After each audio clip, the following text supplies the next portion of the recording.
믿음이 생명을 흐르게 한다. 이런 제목으로 하나님의 말씀을 전하겠습니다. 언젠가 제가 스마트폰을 새로 교체하고 나서 얼마 있다가 잠을 자기 전에 이제 충전을 해야 되니까 충전기에 전화기를 꼽아놓고 잠을 잤습니다. 일어나가지고 이제 새벽에 교회 와서 기도하고 기도 끝나고 이제 저 부속 건물에 가가지고 말씀을 좀 묵상하고 뭘 좀 스마트폰을 찾아보려고 스마트폰을 조금 이렇게 썼는데 갑자기 스마트폰이 다 꺼져 버리는 거예요. 그래서 웬일이지 하고 다시 이렇게 켰습니다. 켜니까 배터리가 0% 되어 있는 거예요. 이게 금방 이거 새로 바꾼 폰인데 이거 불량품을 산 거 아니야?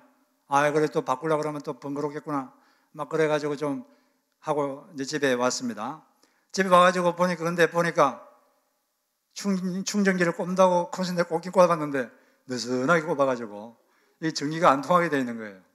그러니까 이게 제대로 안 꼽혀 있으니까 전기가 이렇게 흐르지를 않으니까 전기가 흘러가지고 제 스마트폰으로 못 들어오니까 이 스마트폰 속에 전기가 없으니까 이 스마트폰이 제대로 기능을 못 하는 거죠. 스마트폰이 얼마나 많은 일을 할 수 있습니까? 좋은 일이 되게 많이 할 수 있는데 그 속에 전기가 없으니까 아무것도 못 하는 거죠. 좋은 게 많은데 아주 좋은 건데 전기가 흐르지를 못해서 전기가 없으면 그게 무용지물이 되는 것입니다. 영적으로도 마찬가지예요.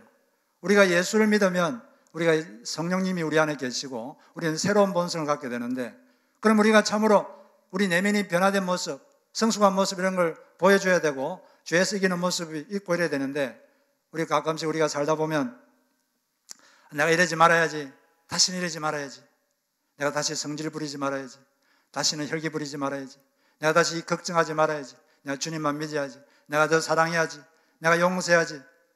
그렇게 결심만 하는데도 다짐만 하는데도 잘 되지가 않습니다. 잘 될 때도 있는데 안 될 때도 있고 그래서 막 낙심하고 나는 왜 이렇게 변화가 없는가? 낙심이다, 절망이다. 이런 것을 저만 느끼는 건 아니죠. 여러분들도 다 느끼게 될 것입니다. 그러다 보니까 우리가 참 부족하다 이걸 우리가 많이 느끼게 됩니다. 다짐해도 안 되고 의지력을 발휘해도 안 되고 그럴 때가 있는 거죠. 그렇다고 이런 이야기들은 그러면 또 이런 생각을 할 수 있습니다. 결심할 필요 없다. 의지력을 발휘할 필요 없다. 이렇게 또 극단적으로 가는 사람이 있어요. 신앙생활에 의지력은 반드시 필요합니다. 그런데 인간의 의지력만으로는 되는 게 아니죠. 신앙생활에 노력은 반드시 필요합니다. 그런데 우리의 노력만으로는 변하는 게 아니죠. 이 하나님으로부터는 생명이 있어야 됩니다. 생명의 힘. 이 생명 거느신 그분으로부터 생명이 흘러 들어와가지고 우리 속에 생명의 힘이 가득 차야 이 죄의 힘을 이기고 이 사망의 힘을 이기고 우리의 원래 본 모습을 우리 찾을 수 있게 되는 것입니다. 그런데 이 생명이 흐르지 못하고 우리 속에 생명이 없으면, 생명의 힘이 없으면 이 무용지물인 스마트폰처럼 우리는 그렇게 되는 것입니다. 오늘 이 말씀 보니까 생명의 성령의 법이 죄와 사망의 법으로부터 너희들을 해방하였다. 이런 말씀이 있는데 이 말씀은 언뜻 보면 쉬운 말씀 같기도 한데 또 잘 뜯어보면 조금 이해가 좀 클리어하게 잘 안 되는 말씀입니다. 왜냐하면 이 법이라는 단어가 있어가지고 도대체 이 말이 무슨 뜻인가 이런 생각이 좀 들 수가 있어요. 생명의 성령의 법. 근데 이 법이란 말은 가장 쉬운 말로 대체한다면 힘이란 말입니다. 힘. 생명의 성령의 힘이 죄와 사망의 힘에서 너희들을 해방한다. 이 원래 법이란 말이 우리가 보통 쓰는 것은 모세의 법, 규칙 이런 걸 우리는 생각하잖아요. 그런데 성경에는 꼭 그런 뜻만 쓰이는 게 아니라 다른 뜻으로도 쓰입니다. 우리가 그러면 법은 종종 어떤 뜻으로 쓰이냐면은 우리를 지배하는 어떤 것, 우리를 다스리는 어떤 것, 이게 법입니다. 이 나라에서는 이런 법으로 다스립니다. 이런 말을 우리가 쓸 수 있듯이 법이란 우리를 지배하고 다스리는 어떤 것이에요. 그래서 많은 주석가들은 이 법이란 말을 파워, ruling power, 다스리는 힘 그렇게 해석을 합니다. 뭔가 다스리는 힘이라는 거죠. 생명을 주시는 성령의 힘 이것이 우리 속에 있을 때 바로 죄의 힘, 죄의 지배력을 이길 수 있다. 성령의 지배력이 우리를 충만히 할 때 죄의 지배력, 사망의 지배력에서 우리가 해방받을 수 있다. 이렇게 우리는 읽을 수가 있게 되는 것입니다. 그런데 이 말씀은 로마서 7장에 대한 답입니다. 바울 사도가 로마서 7장에서 자기 깊은 고민을 한 가지 브링업했습니다. 그걸 말했죠. 어떤 고민이냐면은 로마서 7장 15절 보니까 내가 행하는 것을 내가 알지 못하노니 내가 원하는 것은 행하지 아니하고 도리어 미워하는 것을 행함이라. 이 사도신데도, 대사도신데도 자기가 이걸 해야겠다는 건 행하지 못하고 이걸 하지 말아야지, 미워하는 것, 해서는 안 되는 것, 이걸 자기가 행하는 모습을 보면서 절망하는 거죠. 나는 공고한 자로다. 이 사망음에서 누가 나를 건져내겠는가? 여러분, 대사도도 이런 고민이 있는데 우리야 말해서 뭘 하겠습니까? 여기에 대해서는 답이죠. 내가 원하는 것은 행하지 못하고 도리어 미워하는 것, 이걸 행하는 이런 연약한 모습, 이걸 어떻게 극복할 수 있는가? 여기에 대한 답으로 로마서 8장 2절을 말씀하신 것입니다. 생명의 성령의 법이, 생명의 성령의 지배하는 힘이 비로소 죄와 사망의 힘에서 우리를 해방시킬 수 있다. 그래서 우리 속에 이 성령님이 와 계시는데 그 성령님으로부터 우리에게 생명이 흘러 들어오면, 잘 흘러 들어와서 그 생명의 힘이 약동하면은 우리는 죄를 이길 수 있는 것입니다. 우리 힘으로는 안 되는 거죠. 우리 힘으로만은 되지가 않는 것입니다. 사랑해야지 결심한다고 그게 되는 게 아니죠. 이게 이렇게 하지 말아야지 한다고 또 되는 게 아니고. 그래서 문제는 이 생명이 우리에게 얼마나 잘 흘러 들어오느냐, 못 들어오느냐, 거기에 의해서 결정이 되는 것입니다. 성령님은 생명의 근원이신 성령께서 우리 몸에, 우리 안에 와 계시는데 그 생명의 근원에 있는 그 생명의 힘이 우리에게 얼마나 잘 흘러 들어오느냐, 못 들어오느냐, 그 차이가 있는 것이죠. 그게 제대로 들어와서 우리 속에 하나님의 생명으로 가득 차면, 그 생명의 힘이 우리를 지배하면 우리는 죄를 이길 수 있고, 이기는 사람이 될 수 있고, 승리자가 되는 것이고, 또 우리에게 하나님 하라고 하신 그 과업을 성취하는 열매 맺는 삶을 살 수 있게 되는 것입니다. 그러면 어떻게 그 생명의 근원으로부터 그 생명이 우리에게 흘러 들어오느냐? 어떻게 흘러 들어오게 되느냐? 자동적으로 되는 게 아닙니다. 내가 아무리 가만히 그냥 게으르게 있는다고 되는 게 아닙니다. 어떻게 되느냐? 어떻게 될까요? 어떻게 그 생명의 근원으로부터 생명력이, 하늘 생명이 우리 속에 가득 차들어서 우리가 이 죄와 사망을 이기고 열매 맺는 삶, 내면이 변화되고 성숙하고 과업을 성취하는 그런 삶을 살 수 있을까요? 연결되는 것입니다. 주님과 연결되는 것이죠. 주님과 제대로 연결되면 그 생명의 힘이 우리에게 저절로 흘러 들어오게 되는 것입니다. 전기선이 제대로 꼽혀 있으면 전기가 저절로 흘러 들어오듯이 우리가 연결되어 있으면 그 생명이 우리에게 들어오는 거죠. 그래서 예수님도 이렇게 말씀하셨어요. 요한복음 15장 5절, 나는 포도나무여 너희는 가지라. 그가 내 안에, 내가 그 안에 거하면 사람이 열매를 많이 맺나니 나를 떠나서는 너희가 아무것도 할 수 없습니다. 거한다, 이 말은 머무른다 이 말인데, 그게 연결되어 있다, 주님과 연결되어 있다는 거죠. 주님과 연결되어 있을 때 주님께서 역사하셔서 우리로 하여금 할 수 있게 만드시는 거죠. 열매를 내가 맺는 게 아니라 주님께서 우리 속에 들어오셔서 우리의 삶에 역사하셔서 열매를 맺도록 만들어 주시는 것입니다. 그러므로 중요한 것은 우리가 주님께 연결되어 있는 것입니다. 연결이 느슨하거나 또 이게 단절되어 있으면 우리는 이 영적 생명의 힘을 발휘를 못하고 죄 속에 살 수밖에 없는 것입니다. 하나님께서 에덴 동산에 영적 의미가 있는 두 나무를 두셨습니다. 나머지 나무들은 다 그냥 자연적인 나무들입니다. 물론 두 나무가 있는데 그 뭐냐면 선악과 나무와 생명나무입니다. 이 나무도 다 그냥 나무인데 거기다가 주님은 영적 의미를 두셨어요. 이 두 나무 중에 한 나무를 아담과 하와가 선택해서 먹어야 됩니다. 그 나무 열매를. 어떤 나무 열매를 먹느냐, 이에 따라서 그들의 영혼이 바뀝니다. 그 하나님은 이 선악을 알게 하는 나무를 먹지 말라 그랬는데 그들은 선악과 나무를 먹었죠. 이 선악과 나무를 먹었다 이 말은 어떤 뜻이냐면 하나님으로부터 독립하여 사는 삶을 택했다, 그런 뜻입니다.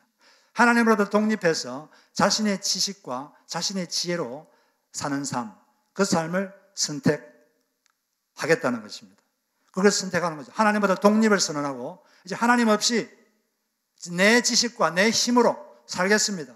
내 힘으로 내 행복을 쟁취하겠습니다. 그런 것이 바로 선악과를 선택한 행위입니다. 실제로 뱀을 통해서 사탄을 유혹한 마귀는 그렇게 유혹했죠. 너가 하나님 말씀 어기고 이 선악과 나무를 먹으면 너는 하나님처럼 지혜롭게 되어서 이제 하나님 없이도 너가 스스로 하나님처럼 될 수 있다. 너 스스로 자존자로 독립해서 살 수 있다. 그렇게 꼬드겼고 그렇게 됐습니다. 그런데 그 말처럼 되지 않고 하나님으로부터 분리되자 말자 그 생명 흐름이 딱 끊겨버리고 그때부터 부패 현상이 그들에게서 나타나기 시작한 것입니다. 물고기도 물에서 나오면 금방 부패되죠. 막 냄새나고 금방 부패됩니다. 마찬가지로 그때부터 아담과 하와는 부패되기 시작했습니다. 그때부터 수치심이 들어왔어요. 전혀 그런 감정을 못 느꼈는데 인간이 최초로 경험한 부정적인 감정은 수치심입니다. 수치심. 벌거벗었구나. 인간에게 가장 근원적인 두려움이 수치심이라고 합니다. 이렇게 되다가 잘못돼서 내가 다른 사람들에게 수치를 당하면 어떻게 하나. 이 수치심, 이게 사람을 두렵게 하는 근원적인 감정이라고 합니다. 그 다음에 또 어떤 감정이 들어왔죠? 불안. 그전에는 불안해도 안 했거든요. 평안했는데 막 불안해요. 걱정이 막 생기고. 그 다음에 이제 미움이 들어왔어요. 그리고 막 책임 전가를 합니다. 당신이 만난 저 여자 때문에 내가 이 열매를 먹었습니다. 책임 전가하고 막 그랬어요. 그러니까 이제 그 후손도 그 부모를 닮아가지고 가인은 아벨이 동생이 잘 되니까 옆에 사람이 잘 되면은 기분이 좋아야 돼, 같이 축하해야 되는데 그게 아니라 배가 막 아픕니다. 배가 아파가지고 너무 시기심 나가지고 살인을 했어요. 그리고 조금 있다가 가인의 5대손 라멕은 그 창세기 5장에 보면은 어떤 남자가 내 몸에 상처를 줬기 때문에 나는 그를 죽여버렸다. 그러면서 그걸 노래로 만들어가지고 막 자랑합니다. 어떤 사람이 나를 좀 때렸는데 내가 기분 나빠서 죽여버렸다. 그게 자랑할 겁니까, 그게? 근데 자기는 이렇게 남을 죽인다 이런 거 막 자랑하고 노래로 부르고 그런 것들이 인간 사회의 기본 문화가 되어버렸어요. 그런데 생명나무를 선택한다는 것은 뭐냐면은 주님과 연결된 삶을 택한다는 것입니다. 주님부터 멀어지지 않고 가급적 주님과 연결되어서 주님을 의지하고 주님을 신뢰하며 사는 삶이죠. 그런데 사람들은 이 아담의 후손들이기 때문에 그 마음속에 계속 끊임없는 유혹이 있는데 하나님으로부터 멀어져서 내 힘과 가능하면 내 힘과 내 지혜로 한번 살아보자. 그런 유혹이 있습니다. 그런데 어떤 사람이 열매 맺는 사람이냐? 시편 1편에는 열매 맺는 나무에 대한 이야기가 나오는데 1편 3절을 보면 시냇가에 심은 나무가 철을 따라 열매를 맺으며 그 잎사귀가 마르지 아니한 것 같으니 어떤 사람이 그는 바로 매일 말씀을 묵상하고 말씀대로 사는 사람이 이런 사람이라 했는데 여기 보면은 열매 맺는 나무는 어떤 나무입니까? 줄기가 굵으냐 줄기가 굵지 않느냐 그걸로 결정되는 게 아닙니다. 뿌리가 기냐 뿌리가 짧으냐 그것으로 열매가 맺느냐 안 맺느냐 그것도 결정되는 게 아닙니다. 또 이 나무가 오래된 나무인가 신생나무인가 그것으로 열매를 맺을 것인가 그것도 결정하는 게 아닙니다. 뭐가 결정하죠? 오직 한 가지 시냇가에 심은 나무. 시냇가에 심으면 그 열매를 맺습니다. 시냇가에 심었다는 것은 물을 계속 공급받는 것이죠. 물이란 건 생명을 뜻하는데 물을 계속 공급받아야 된다는 것이죠.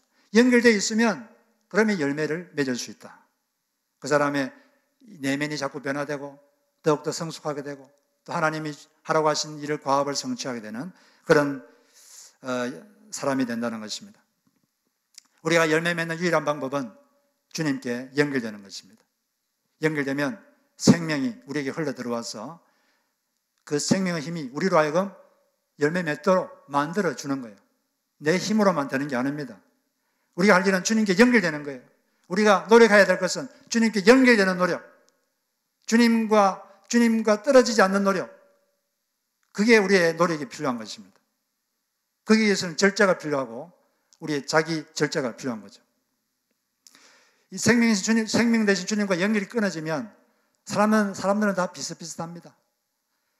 뭐 조금 차이는 있겠지만 그 부패성이 다 비슷비슷해요. 그런데 단지 사람들 중에는 모범생 기질을 가진 사람들이 있습니다. 모범생 기질을 가진 사람들은 겉으로 보기에 되게 착해 보여요. 겉으로 보기에 도덕적으로 보입니다. 근데 그렇다고 해서 그 사람의 마음이 그렇게 다른 사람보다 뭐 그렇게 성스럽고 그런 게 아닙니다. 왜 그렇게 보느냐? 이 모범생 기질을 가진 사람들은 비난받을 게 두려워서, 들킬까 두려워서 그걸 그냥 표현을 하지 않는 것입니다. 두려움 때문에 들키지 않으려고, 비난받지 않으려고 숨기는 거죠. 그러나 그 마음속에 들어가 보면 비슷한 욕망과 그 죄성이 그 속에 독사 대가리처럼 또아리를 틀고 있는 것입니다. 그래서 성경에서는 이 만물 중에서 이 세상 그 중에 가장 부패되고 더러운 게 뭐냐? 그걸 인간의 마음이다. 이렇게 하나님께서 말씀하셨어요. 제 시궁창물이 가장 더러운 게 아니라 이 만물의 모든 것보다 제일 더럽고 부패한 것이 인간의 마음이다. 이렇게 말씀하셨어요. 예레미야 17장 9절. 만물보다 거짓되고 심히 부패한 것이 마음이라. 누가 능히 이를 알겠는가? 이게 주님의 말씀입니다. 우리 마음이라는 게 썩고 부패했기 때문에 이 생명의 흐름으로부터 단절되면 주님이 생명 끊어지 주님과 관계가 느슨해지면 우리는 부패할 수밖에 없습니다. 내가 배우자에게 잘해야지 한다고 잘해지는 게 아닙니다. 이 생명 근원이 주님과 끊어져 버리면 저절로 이 부패성이 올라오고 죄성이 올라오게 되는 거예요. 혈기 부리지 말아야지. 성질 부리지 말아야지. 내가 자녀들에게도 잘해야지. 이러지 말아야지. 이것 하지 말아야지. 저것 하지 말아야지. 한다고 잘 되는 게 아니죠. 그렇게 해놓고 또 넘어지면 내가 왜 이럴까 자책합니다. 내가 왜 이럴까가 아니라 나는 원래 그래. 그게 답입니다. 원래 그런데 지금까지는 주님과 잘 연결돼 가지고 주님의 생명을 받아서 잘 죄를 이기고 있었는데 이게 끊어지고 느슨해지니까 원래 자기 본성이 나오는 거죠. 그래서 우리는 이 주님과 연결되어 있어야 돼요. 단단하게 연결되어 있어야 됩니다. 주님을 딱 붙잡으면 주님으로부터 그 생명이 흘러 들어와서 우리가 죄와 사망의 힘을 이길 수 있게 되는 것입니다. 그런데 이 선악과 나무를 선택한 아담의 후손들은 그 성향상 외적으로 편안해지고 형통해지고 성공적으로 되면 주님과 연결을 느슨하게 하려는 경향이 있습니다. 평탄하고 좋은 여건은 육신으로야 좋은 상태겠지만 영적인 측면에서는 오히려 불리한 측면이 있습니다. 왜냐하면 외적 편안과 형통이 생명의 근원이신 주님과 연결을 희미하게 하기 때문입니다. 그래서 이런 말이 있죠. 95%의 사람들이 이런 고난은 잘 다루는데 성공을 제대로 다루는 사람은 1%밖에 안 된다. 그런 말도 있습니다. 고난은 잘 다루는 사람이 많지만 성공을 잘 다루는 사람은 아주 드물다는 거죠. 우리가 주님께 기도하다 보면 하나님께서 참 응답을 빨리 주지 않으신다 이런 생각을 할 때가 있습니다. 하나님께서 왜 빠른 응답을 주지 않으시는가? 그 이유가 뭘까요? 빨리 응답받고 빨리 형통해지고 그러면 좋겠는데 그런 빠른 응답이 잘 안 옵니다. 왜 그러냐면 충분히 배워야 할 것을 배우지 않은 상태에서 주어지는 빠른 응답과 형통은 우리를 하나님으로부터 멀어지게 하기 때문입니다. 우리는 빠른 응답을 바라지만 하나님은 응답받은 후에도 형통을 경험한 후에도 계속 하나님으로부터 멀어지지 않는 사람, 그런 사람이 되기를 원하는 겁니다. 그런데 충분히 훈련받아야 될 것을 훈련받지 못한 상태에서 빠른 응답을 받게 되고 형통을 체험하게 되면 사람은 누구나 다 하나님으로부터 멀어지는 경향이 있기 때문에 그런 것입니다. 그것이 바로 빠른 응답을 주지 않는 이유입니다. 제가 생각하기에 하나님께는 두 가지 좀 모순적인 고민이 계신 것 같아요. 그건 뭐냐면 첫째는 자신이 사랑하는 자녀가 고통받는 것을 지켜보는 것이 아주 괴로운 그런 고민이 있습니다. 여러분들도 자식들이 힘들어하는 걸 보면 되게 고통스럽죠. 하나님도 마찬가지입니다. 하나님도 여러분을 사랑하시기 때문에 여러분들이 힘들어하는 걸 보면 되게 기분이 좋으시겠습니까? 괴롭겠습니까? 되게 괴롭습니다. 그런데 또 하나님은 또 동시에 또 한 가지 더 고민이 있어요. 어떤 고민이냐면 이 자녀가 형통해졌을 때 나를 잊어버리지 않을까? 그런 염려가, 그런 근심이 또 있습니다. 그런 근심을 신명기 8장 13절, 14절에서 이렇게 표현했습니다. 또 너의 소와 양이 번성하며 너의 은금이 정식되며 너의 소유가 다 풍부하게 될 때 너의 마음이 교만하여 너의 하나님 여호와를 잊어버릴까 염려하노라. 하나님이 그게 염려입니다. 그게 고민이에요. 이 사람들이 나를 잊어버리면 어떻게 하나? 나를 멀리하면 어떻게 하나? 그런데 많은 사람들은, 어떤 사람들은 기도를 해가지고 빨리 응답받아서 이제 기도 안 해도 되고 기도 안 해도 살 수 있고 예배 안 드려도 그냥 편안하게 살 수 있는 그런 환경, 그런 걸 꿈꾸는 사람도 있을지 모르겠습니다. 그런 이유 때문에 하나님께서는 사랑하는 자들에게 고난을 허락하실 때가 있고 또 그걸 통해서 그들을 훈련시키는 겁니다. 주님을 더 깊이 체험하고 주님과 연결되는 삶을 살라고. 그런데 충분히 훈련을 통과한 사람, 이런 사람은 형통해도 여전히 주님을 갈망하며 주님을 생각하며 눈물을 흘립니다. 그리고 주님의 다루심을 충분히 받은 사람은 여전히 형통해도 주님을 사랑하고 주님을 갈망하며 주님과 가까이 가고 주님을 갈망하는 사람이 되는 것입니다. 욥이 그런 사람이죠. 욥은 풍성한 여건 하에서도 물질적인 풍성함보다 하나님께 더 집중하는 그런 사람이었던 것입니다. 여러분도 그런 사람들이 되시기를 바랍니다. 이번 주간에 어떤 한 미국인 찬양 사역자가 어떤 큰 대형 집회에서 찬양 인도를 하시면서 짧게 자기의 간증을 하는 걸 들었습니다. 이분이 언젠가 그 가정이 아주 경제적으로 힘들 때가 있었습니다. 경제적으로 힘들어서 렌트비를 못 내가지고 이제 아파트에서 쫓겨나기 직전이었어요. 그러고 있는데 어느 날 밤에 침실에 자기가 있는데 걷는 방에서 엄마가 흐느끼는 소리가 들렸어요. 흐느끼는 우는 소리가 들렸어요. 그래서 엄마가 너무 걱정이 돼가지고 너무 근심이 돼가지고 저렇게 하시다가 어떻게 되면 어떻게 하나 걱정이 돼가지고 빨리 그 엄마 있는 곳으로 갔어요. 문을 열고 집 방에 들어가니까 어머니가 울고 계시는데, 근데 울고 계시는데 그 우는 게 자기가 생각했던 그런 종류의 울음이 아니었습니다. 어머니께서 침대 옆에 무릎을 꿇고 기도를 하고 계셨는데 이렇게 기도를 하는 거예요. 하나님, 당신의 신실하심에 감사드립니다. 우리에게 여전히 있는 것들을 인하여 감사드립니다. 저희들이 기도한 것 모든 것을 다 주시지는 않았지만 저에겐 예수님이 있으므로 다 가진 것입니다. 예수님 당신이 있으면 저희 모든 것을 가지고 있는 것이기 때문입니다. 당신이 모든 것이기 때문입니다. 이렇게 기도를 하는 거예요, 울면서. 그런데 그걸 듣고 그분은 그 어머니의 기도가 평생 잊지 못할 아주 충격적인 신앙적 충격을 준 사건이었다고 합니다.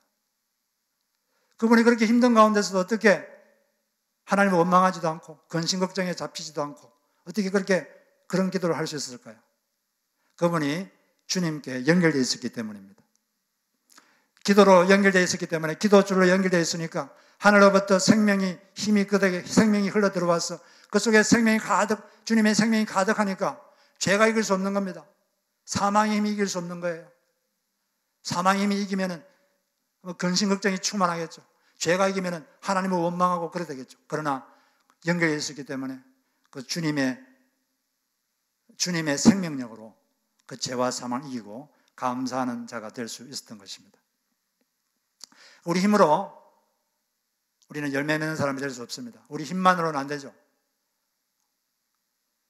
오직 주님께 연결되어 있어야 되는 거죠. 그것이 핵심입니다. 어떻게 연결되느냐? 어떻게 연결되느냐? 이게 중요한데, 주님이 눈에 보이면 우리가 손잡고 따라다니면 되겠죠. 주님은 보이질 않아요. 보이는 줄 연결된 게 아닙니다. 그런데 연결되는 방법이 있습니다. 그런데 이걸 하기 위해서 우리는 노력하고 수고해야 되는 거예요.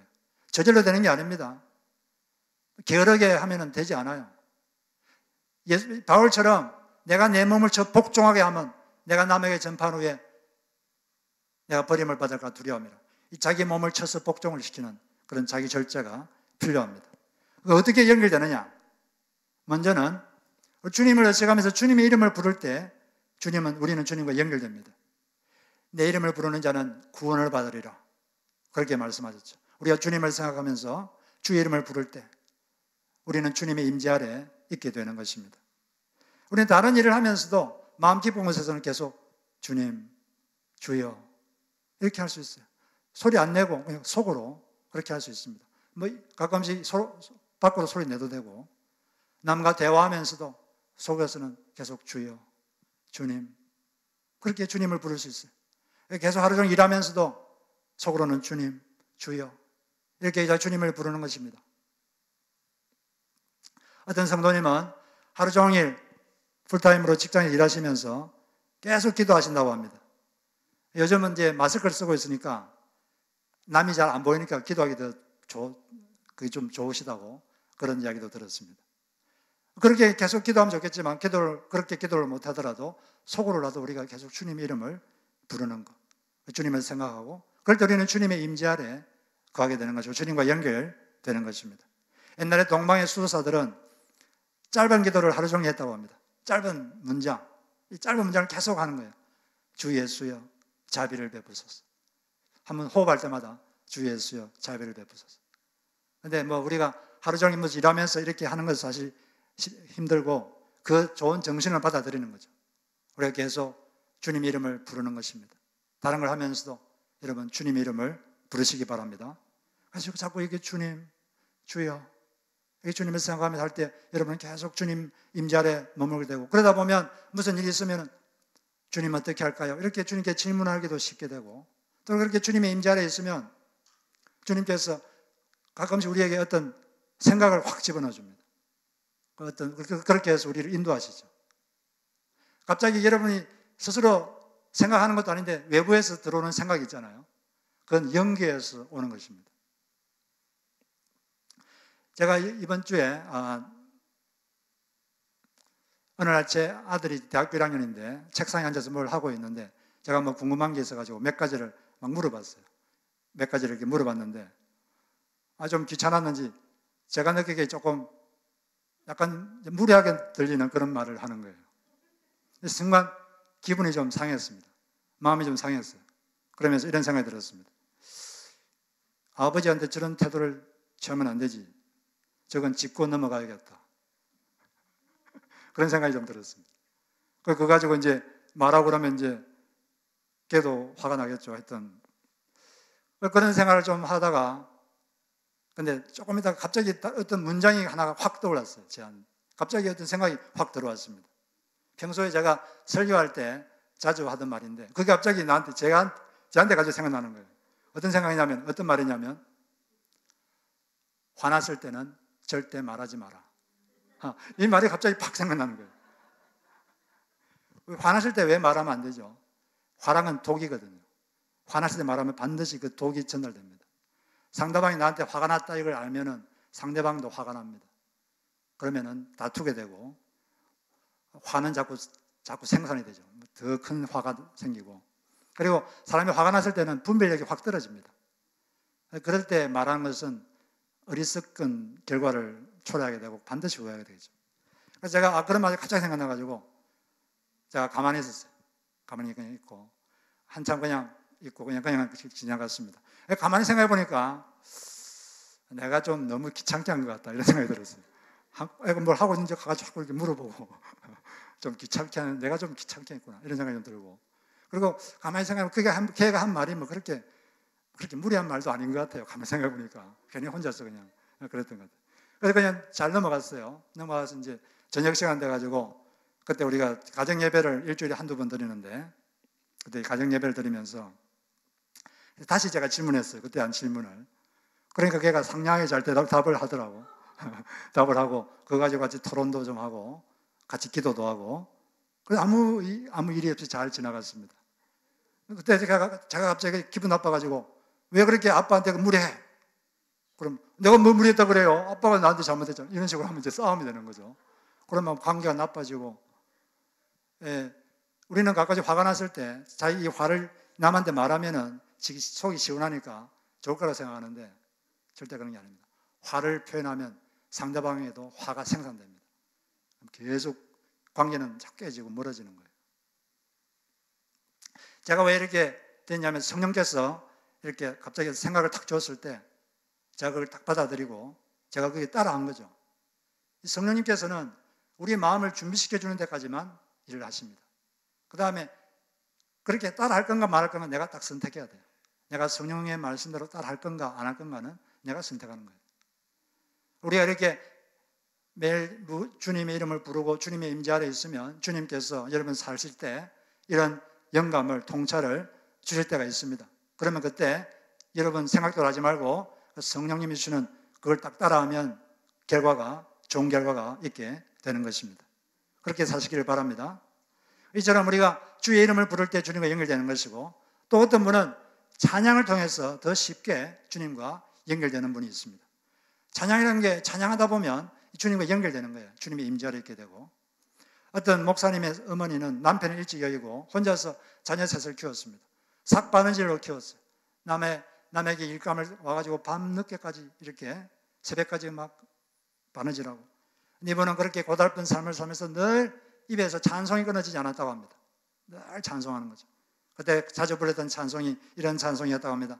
내 주를 가까이 하게 하면 십자가 진 같은 고생이나 내 일생 소원이 늘 찬송하면서 주께 더 나가기 원합니다.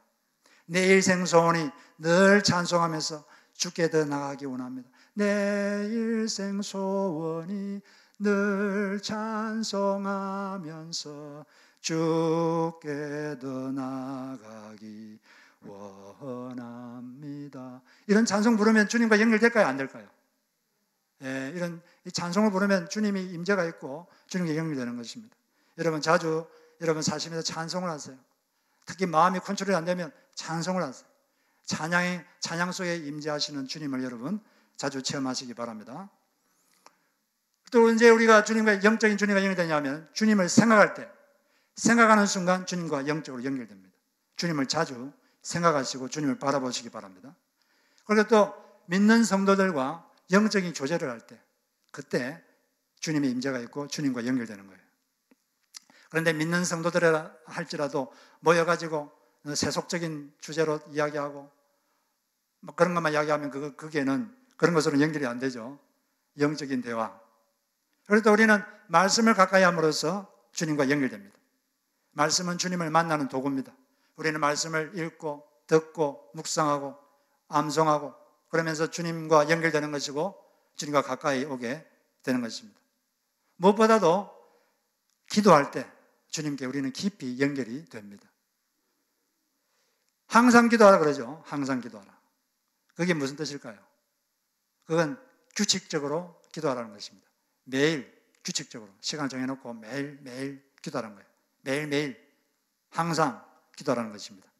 그게 또 무슨 뜻이냐면은 늘 기도하는 자세로 살라는 것입니다. 늘 기도하는 자세로. 늘 기도하는 자세로. 일하면서도 속으로 기도하고, 아까 말씀드린 분처럼 일하면서도 속으로 기도하고, 입으로도 기도하고, 늘 기도하는 자세로. 그렇게 살 때 주님께서는 우리에게 가까이 계시고 주의 임재와 교제 속에서 우리는 있게 되는 것입니다. 그런데 이처럼 우리가 주님께 이렇게 연결되는 삶, 이게 24시간, 주 7일 계속되는 게 가장 이상적이겠죠.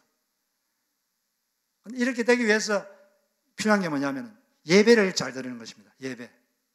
예배라는 것은 한번 강하게 주님께 연결되는 거예요. 한번 강하게 확 연결돼가지고 주님의 생명이 강력하게 전달되는 것입니다. 예배를 잘 드리면 주님의 생명이 강력하게 그 사람에게 주입됩니다. 그러면은 그 힘으로 일주일 동안 더 주님과 쉽게 연결될 수가 있는 거예요. 주일 예배가 중요합니다. 다른 예배도 있지만 주일 예배가 가장 준비를 많이 하고 기도를 많이 하는 예배이기 때문에 중요한 예배예요. 그런데 주일 예배를 소홀히 하면 되겠습니까? 안 되겠습니까? 안 되는 것입니다. 다른 일 때문에 주일 예배를 소홀히 하면 되겠습니까? 안 되겠습니까? 안 되는 것입니다. 다른 일을 소홀히 하고 주일 예배를 중요시 여겨야죠. 다른 걸 소홀히 하고 이 예배를 귀하게 여겨야 됩니다. 그리고 준비된 마음으로, 그리고 기대하는 마음으로 와서 예배 여러분 적극적으로 참여하세요. 찬송 부를 때는 어떻게 불러야 됩니까? 큰 소리로 입을 벌려보세요, 여러분. 아까 우리 전도사님이 여러분 목소리를 부르는데 소리가 잘 안 들려. 그렇지? 큰 소리를 부르세요. 찬양을 큰 소리를 불러야 은혜가 더 됩니다. 그리고 말씀 들을 때는 하나님이 말씀하시는 것처럼 들으시고, 그런 믿음으로 들으시고, 헌금할 때도 기쁨으로 헌금하고, 기도할 때는 믿음으로 기도하고, 이 일주일도 이 주일 예배를 강력하게 드리면 강력한 주님과 연결이 되고 성령 하나님의 생명이 강력하게 여러분에게 주입되는 것입니다. 그러면 그 힘으로 일주일을 더 쉽게 연결될 수 있는 거예요. 그런데 이제 우리 신앙의 선배들은 주일 예배만으로 좀 부족하다. 한 3일쯤 지나니까 조금 주님과 연결이 느슨해진다. 그래야지 맞는 게 3일 예배입니다. 수요 예배. 조금 느슨할 때 한 번 더 확 주님과 연결돼가지고 그 생명을 다 주입받고 다시 이렇게 힘차게 살자. 그래서 3일 예배를 있는 것 같아요. 근데 사실 우리가 매일매일 24시간 주님과 이렇게 연결되어 있어야 되는데, 그러려면은 하루에 한 번은, 주일 예배도 잘 들리지만 하루에 한 번은 주님과 이렇게 강하게 연결되는 시간이 있어야 됩니다. 그걸 우리는 개인 예배 또는 큐티라 그러죠. 말씀과 기도와 찬양으로 주님과 연결되는 시간, 주님을 만나는 시간. 그럴 때 연결되면 24시간 주님을 생각하면서 이렇게 살기가, 주님을 의식하면서 주님의 임재와 교제하면서 살기가 훨씬 더 수월해집니다. 할렐루야. 그래서 늘 주님과 연결되어 있으시길 바랍니다.